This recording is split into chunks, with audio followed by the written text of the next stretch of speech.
Hey everybody, it's the Zen Queen here. No walk and talk today, just this video in the backyard. Wanted to clarify more on how subscribing to attachment theories can be dangerous.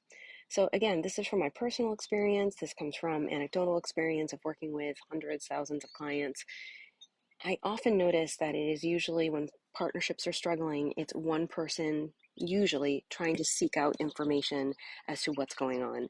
So you then find yourself down this rabbit hole of attachment theories and what it means and the characteristics, and you're looking for a blueprint, a map to tell you what is going on. Oh, this is why they're that way. Oh, that's what avoidance do. That's what anxious attachment does. That's what I am. And I find it's actually more often than not the anxious attachment or the fearful or the disorganized that are looking for that information. Um, Avoidance can too, but whatever.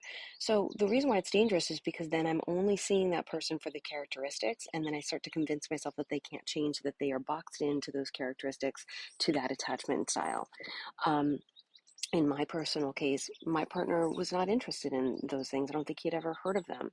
And so when we weren't in the heat of an argument, when I started to pull myself back and start to recognize who he is as a person, I was able to then engage and say, hey, how come when we're having arguments or emotions get too high, you seem to shut down and push me away? Do you notice that you do that? At first, he didn't recognize that what he was doing, because his impulse was like, well, I just didn't want to do that thing. I don't want to argue. I don't like it. So I move away, or I go away from the situation. Then in a calm way, I'm able to say, well, that actually makes me feel fearful that things aren't going well. And so then we both heighten in our experience. But it's a Jesslyn issue, and it's my partner's issue. We're individuals, and we're not we're not these attachment theories. So it's really important for you to use this information, attachment theories and stuff, and characteristics, just as an idea of what's going on, but not necessarily using it as the blueprint, because then you're going to get stuck. Then why would they ever change?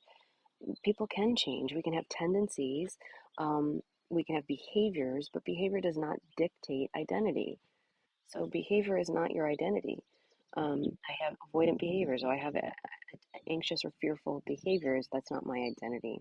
If both people really love each other, if both people really want it to work, if both people put the other person's best interest ahead of their own, you can make it work. I promise you. Just get rid of those labels.